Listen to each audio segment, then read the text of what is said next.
wax na ko sànq ñi fa juddoo seen statut tey jii France bokkul ak yeneen dëkk européens yi ñu ci bëri moo tax nañu def attention moo tax de tels propos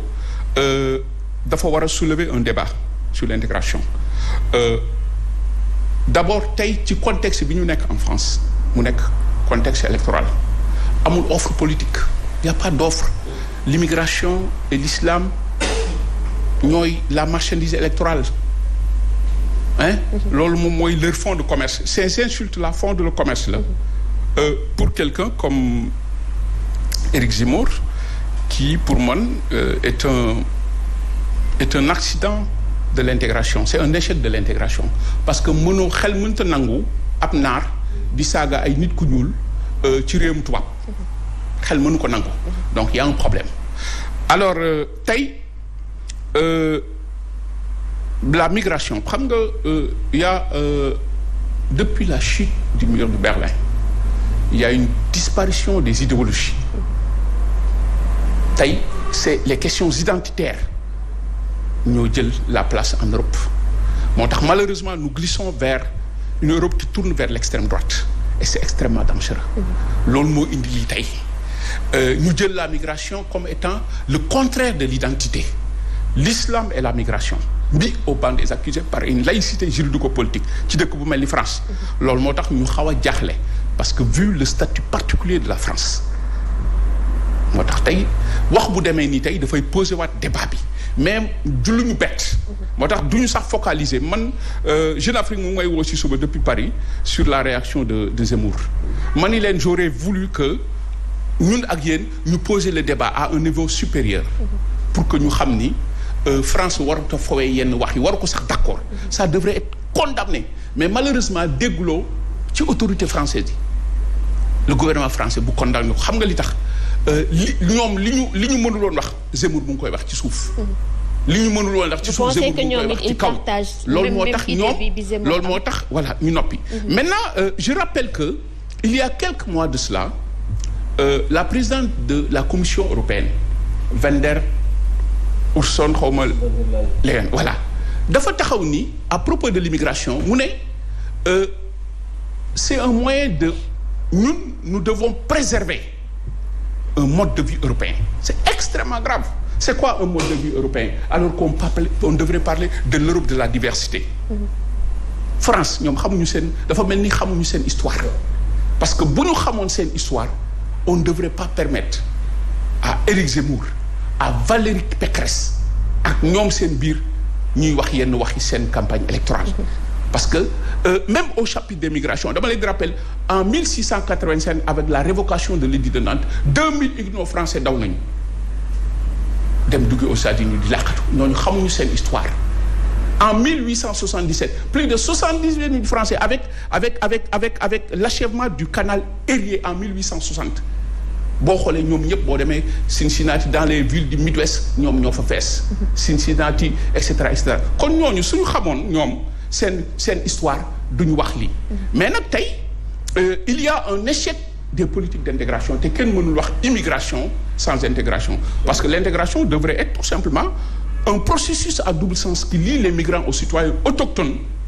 ci benn relation constructive bu ñu tënk ci respect et tolérance mutuelle ay wax yi ay wax ñàkk teggin la waruñu ko woon d'accord maintenant c'est l'occasion nag aujourd'hui d'interpeller les Nations Unies xam nga tey la peur de l'Europe c'est d'être détrônée socialement et culturellement par l'islam par l'immigration extra-européenne ñun mooy seen problème ñun ak naar yi Éric Zemmour li mu wax nii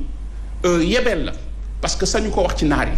sañu koo wax ci ñeneen ñi parce que les réactions ne seraient pas les mêmes moo tax ñun il faut que ñu def attention dans les perspectives de solution dinañ ci dugaat la position que le Sénégal devrait adopter ci contexte bi nekk dama wax ni gis nga avec la guerre bi am Ukraine xam nga aujourd'hui il y a plus de 10 millions d'Ukrainiens ñu commencé di dugg Europe ñu leen di accueillir boo xoolee bi affaire bi commencé gis nga le traitement infligé aux Africains parce que Pologne c'était un pays du groupe de Visegrad ñooñu waxoon naa leen ni éviter de se disperser dans les mouvements de foule vers la Pologne parce que traitement bi du nekk benn tey jii ñu ngi recevoir les autres les Ukrainiens à travers les pays européens déggoo benn yoon un dirigeant européen bu jóg condamner le traitement infligé aux Noirs. tey jii xam nga ban tension mooy am. tey parce que pour certains l'Europe est judéo-chrétienne et blanche. donc tey les Africains là yu ci bëri tey dinañ leen buntu xatal génne leen ci yenn dëkk yu nekk ça a commencé déjà yenn pays gis nga duñ def nag donc voilà le danger qui court. La migration dina créer beaucoup d'enjeux. Beaucoup de tensions géopolitiques liées au Covid-19, l'ère post-Covid, liées aussi à la crise ukrainienne. D'accord. Parce que c'est la théorie de remplacement. Moom la ñu prévoit là dans certains pays. Il parle de subversion culturelle, alors que loolu amul. Maintenant, la migration va cesser d'être un complément qui entraîne une dilatation de l'économie et de la société pour créer yenn problème yi. Loolu moo tax ñu war a jël ay matuwaay. Le plus rapidement possible. Justement lan moo war a nekk rôle dirigeants africains yi dans tout ça parce que sànq yaa ngi naan que dirigeants européens yi dañu seetaan par rapport à propos yi Éric Zemmour ak ñeneen di yëkkati. bu ñu jëlee exemple Éric Zemmour ci seen news waxoon na fa ni que ñiy jaay crack yëpp c'est des Sénégalais boobu kenn jógul amul woon indignation bi am léegi nii ndax du nekk pataaral suñu ay dirigeants ou de nu mu la gisee noonu lay loolu la lay ëwalee moom moo tax tout le temps ñuy continuer. Ben absolument xam nga tey la position de l'Afrique le leadership que le Sénégal devrait assumer parce que d'abord c'est le Sénégal qui assure la présidence de l'Union africaine. L'Afrique Europe day jël ay matuwaay mais il y a amul répondant gisoo France day ñëw négocier ak benn dëkk dem négocier ak beneen dëkk alors que c'est l'Union européenne. France warul di ñëw di négocier ak Sénégal bàyyi ñeneen ñi donc rapidement un pays comme le Sénégal devrait diligenter une conférence africaine sur cette thématique-là. pour que mu am il faut lancer l'initiative africaine sur les questions migratoires parce que moo nekk à l'épicentre des questions internationales à l'épicentre de la géopolitique mondiale xeex bi daf ko wone feebar yi wone ko yooyu yëpp la migration dafa nekkoon un vecteur wax naa ko ci coronavirus bi wax naa ko tey sur l'Ukraine wax naa ko faneen kon tey le Sénégal devrait pouvoir diligenter cette conférence-là pour que mu am benn parallélisme des réponses pour que ces tensions-là comme ni nga ko waxee ñu wane fulla pour ñu bañ a toroxal doomu waxuma la doomu Sénégal mais doomu nit ku ñuul dans les pays d'accueil parce que tey nag dafa am ce qu'on appelle la mondialisation des flux migratoires il a été même démontré que ce ne sont plus les plus pauvres qui migrent tey les profils sont diversifiés dans le monde de la migration kon tey il faut que ñu xoolal loolu nag dëkk bu mel ni Sénégal moo ko waroon diligenter ñu wane fulla pour faire avancer la réflexion sur ce que devrait être la prise en charge des flux migratoires dans un monde mondialisé foofu lu ñun la ñuy xaar Sénégal yooyu su amoon ñu taxaw wane fulla France xam boppam parce que ni France di doxalee nii ñun dañuy tiital parce que bu fekkee France nga xam ni c'est une terre d'immigration mooy jël de tels protos di permettre un détraqué un malade mental comme Éric Zemmour di wax lii mais suñu deful nag nous allons vers l'effet domino te loolu mu ngi commencé am na dëkk yoo xam ni amuñu woon des partis d'extrême droite Espagne am na ko léegi ñeneen am na ko et donc bu ñu deful nag rek li ma wax ni sànq avec cette théorie de remplacement et l'idée qui fait que ñoom dañu wax ni l'Europe doit être judéo-chrétienne et blanche ñun dinañ am problème suñu doom yi dinañ am problème ça c'est très important kon tey war nañoo mën a xeex pour suñu doom yi ëllëg parce que suñu deful nank nos enfants vivent ce qu'on appelle un syncrétisme culturel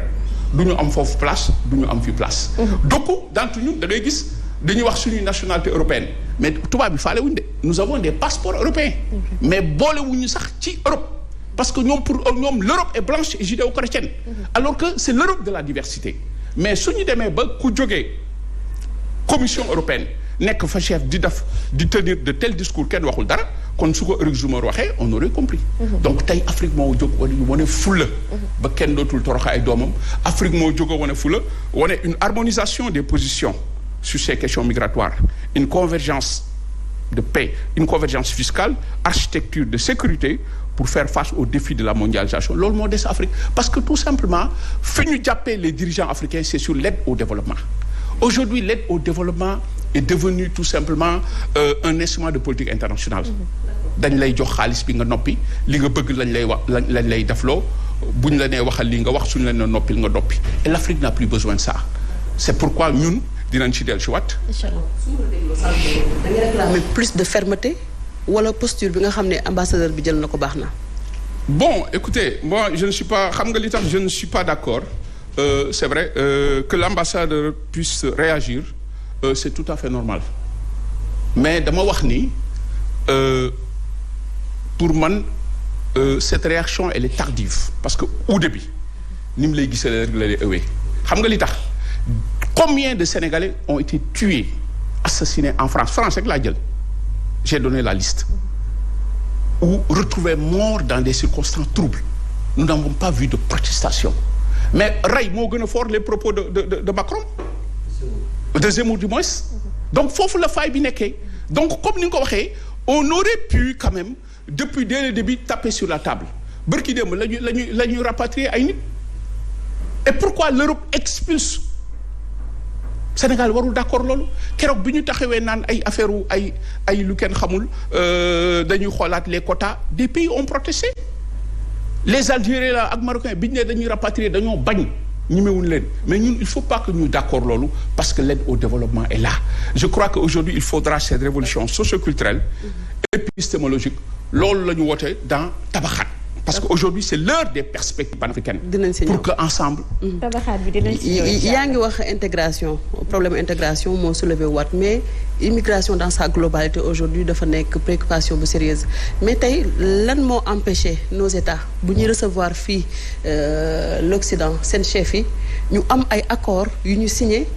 soxal lu jëm ci wàllu immigration parce que maa ngi fàttaliku bi nga xam ne Angela Merkel bi mu fi ñëwee Sénégal président Macky Sall dalal ko président posé woon na ko problème yenn sénégalais yu nekk foofu nekk en situation d'irrégularité mais li ñuy faral di gis ci ay accords li ñu gën a fësal bokk